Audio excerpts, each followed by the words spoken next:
All right, Lasana, thank you for joining me tonight. I received your video and I'd like to talk about it, a couple of the different things that, I noticed. First of all, I've got a lot of really good feedback for you. I think that overall that video was pretty awesome.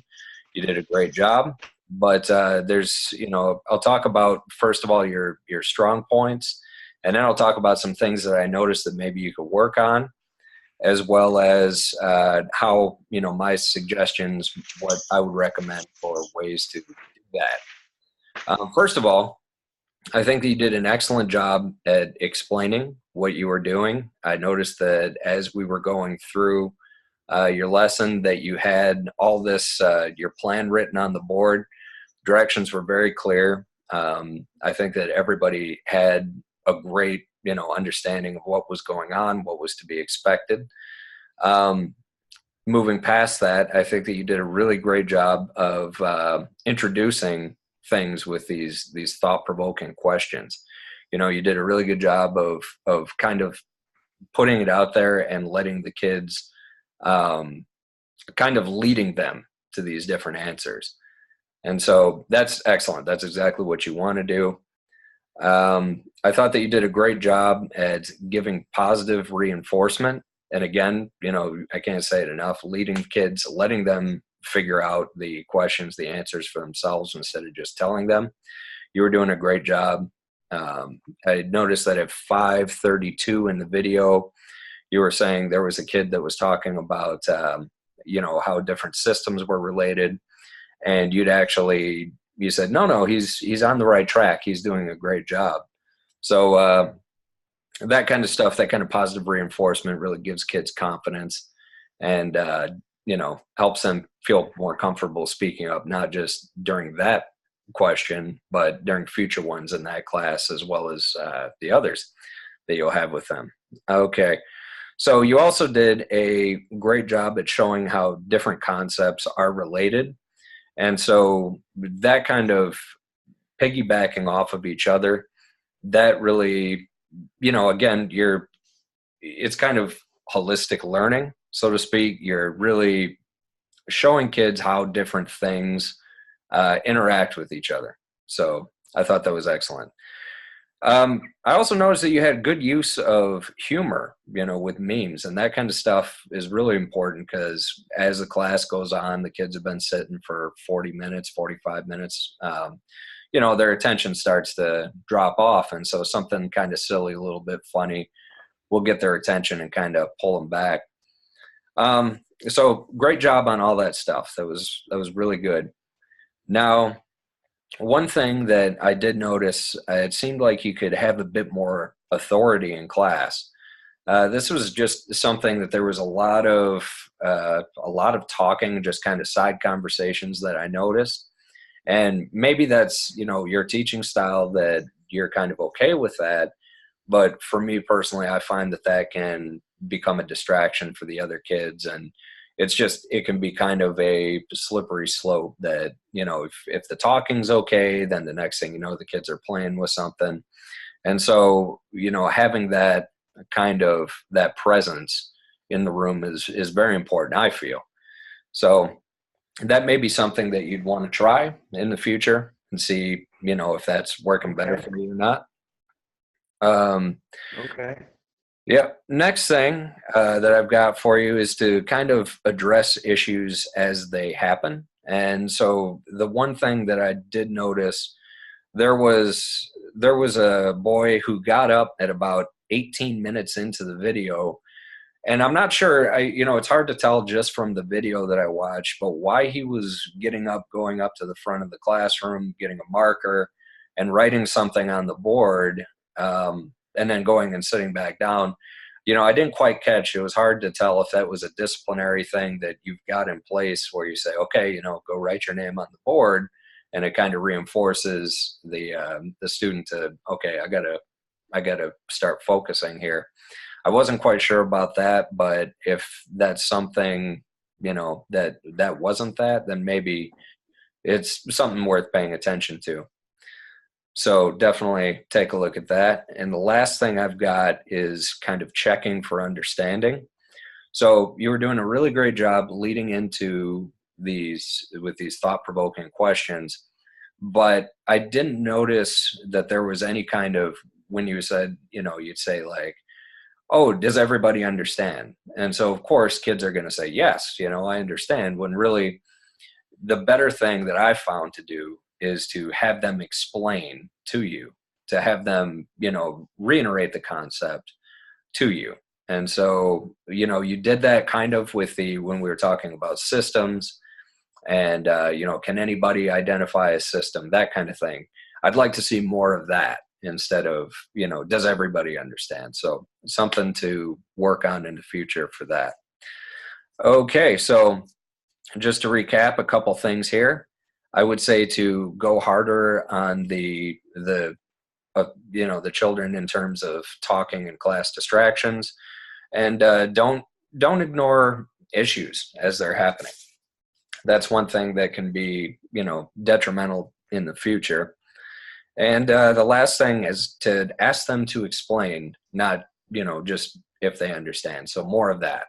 Overall, though, I think that you're doing a really great job, and I've got this coaching plan that I've outlined here. So we filled that out, and just a few things that basically that we talked about in here: have more authority in class, address issues, check for understanding.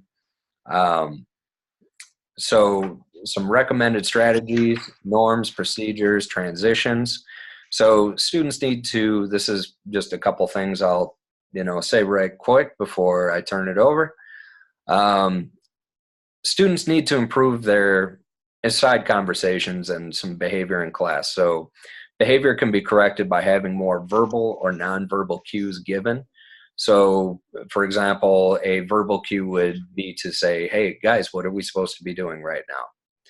A nonverbal cue could be to just walk up and stand next to them, and that will most often quiet any kind of conversations. Some procedures, they need to be given very clear guidelines in which to follow. So I recommend implementing a reward system that all students are eligible to earn. And, I'm more than happy to give you ideas for that, or, there's plenty of different systems online you can look up. We can talk about that at a later time. So transitions, to develop a very clear system for switching from one activity to the other. So, for example, placing all books and materials under desks before starting a movie. That way the kids aren't tempted to, draw on pictures or whatever they're supposed to be focused on up on the projector. That's where their attention is. And the last thing I got is for expectations, to make sure students are held accountable and rewarded or coached as needed. And so, I think that you're doing a great job. It's just we're going to continue to improve and work on that. And overall, keep up the good work.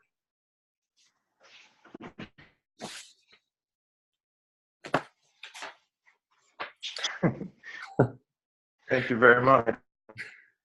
You're welcome. All right. I'm going to I have a lot to work on, and all right, how are you? I'm doing great. Thank you so much for taking the time to send over that video of your class. I just wanted to sit down with you really quickly and give you some feedback. I thought there were so many really good things about your teaching, actually, and I want to go over those, as well as leave you with a couple areas in which I think it may be helpful to have some attention be focused. So let's start out with the fact that I loved what you had planned. I loved the topic, and I think you did a wonderful job with bringing it in. It seemed that that's something that your kids had been reading about before, and you said our favorite brothers. So I love that. I think you had some really good questions. I think you did a really good job with setting setting the future expectation. Wonderful job with the questions to have the kids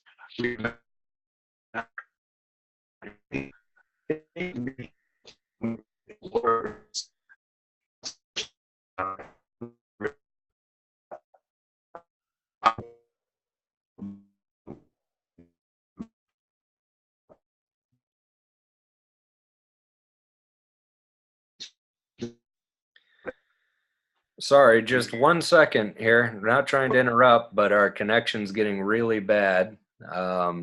Give me just 1 second. Let's see if it improves.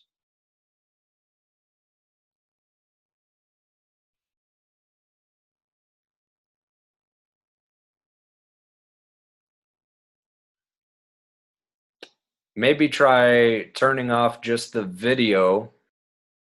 Let's see. Let's see if that's a little better.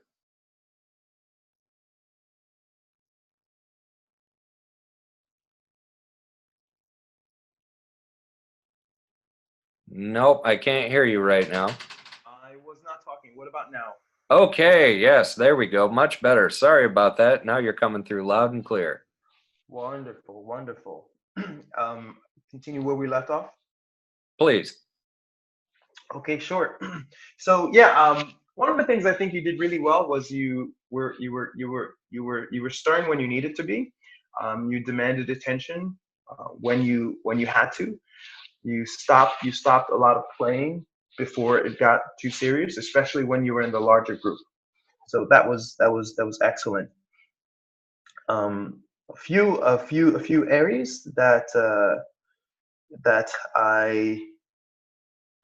I would recommend that you put some attention on would be after the after the group broke up.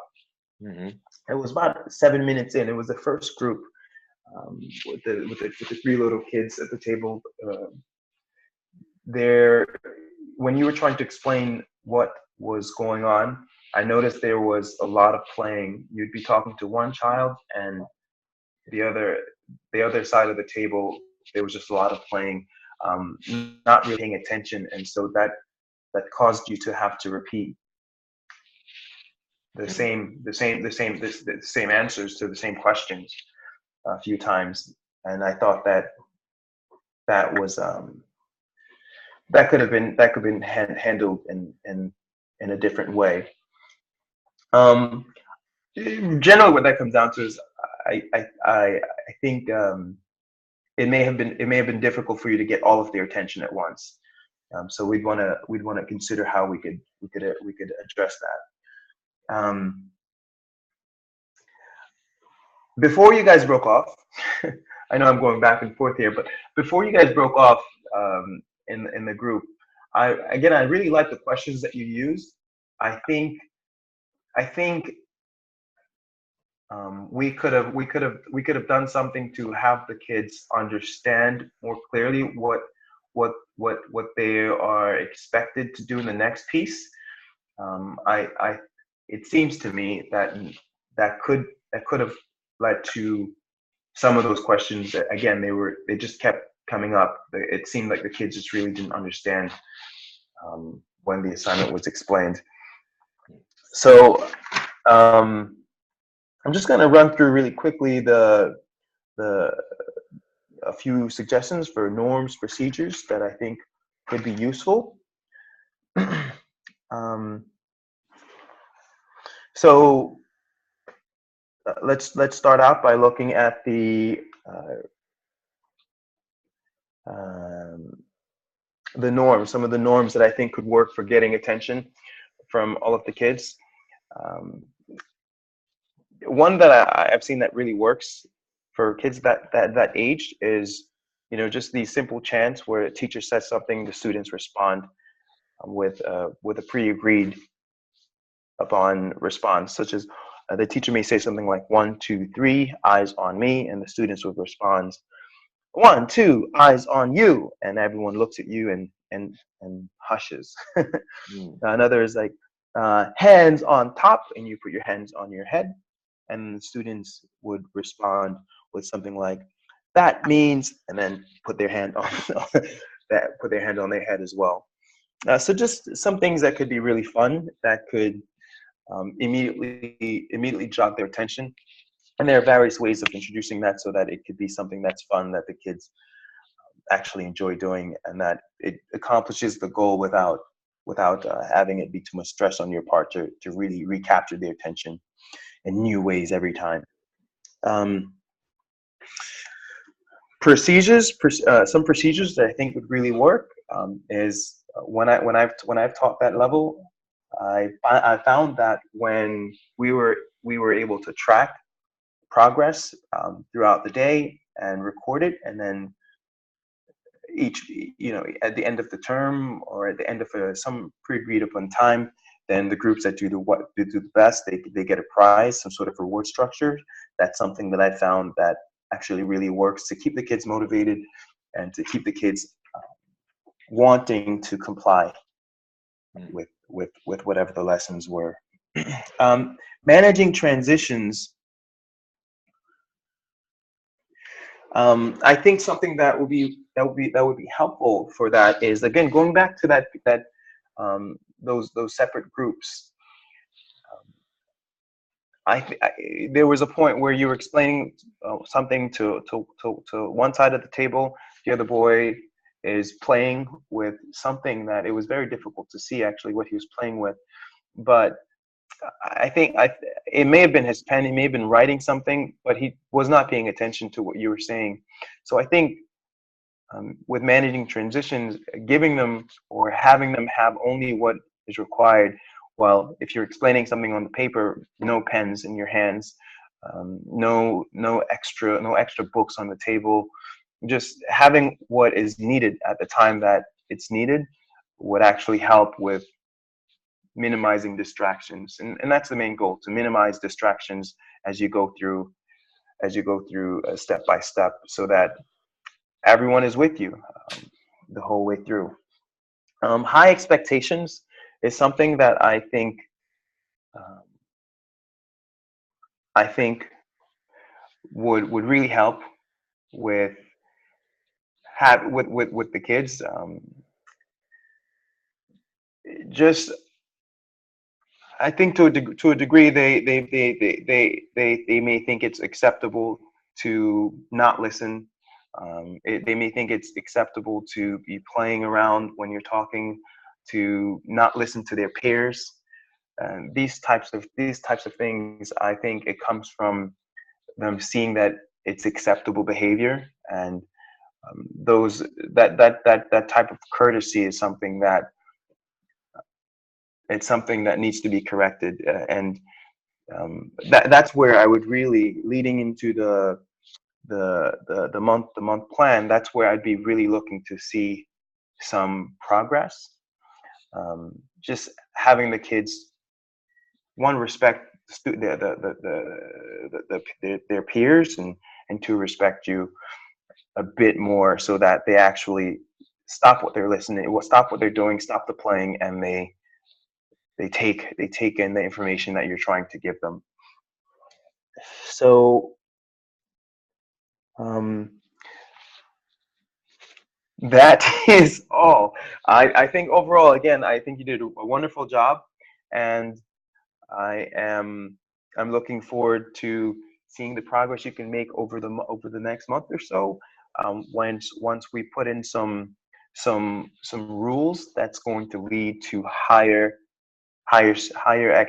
standards for compliance, high standards for being courteous to the students' peers, and listening to what you say once.